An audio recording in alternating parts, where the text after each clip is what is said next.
Something very important that we want you all to understand is the difference between texting and email, right? So we all got this probably close by, right? But we also have our computer in front of us. And though our tools seem similar, there's actually some differences into when and how we use those things. For our purpose, we're really focusing on email and how do we use that. So let's take a look at some differences here. So texting is something that I know a lot of us do all the time, right?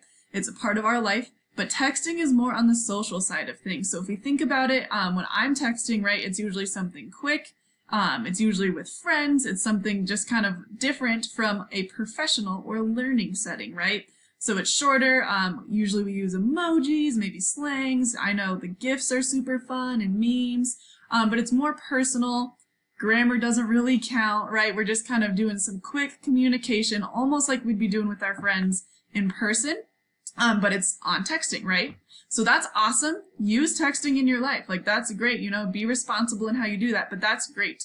However, when we are writing an email, that is a very different occasion because we are doing that for more professional purposes. It's for learning, right? So when we're looking at emailing our teachers, we're thinking of it in a more formal setting, not so much the like LOL emojis, right? So here it's formal. We want to follow a format to be able to clearly communicate what we need from our teachers.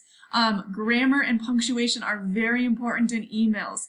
It's like presenting who you are on a digital message, and we want that to look as best as possible, show your best self.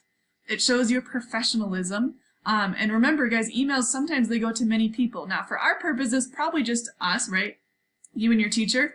But someday in the workforce or wherever we end up, right, you're going to have to write emails that might go to a lot of people. So it's really important that we make it professional. So texting, social, awesome, but email is more professional. We want to make sure we have a separation between those two.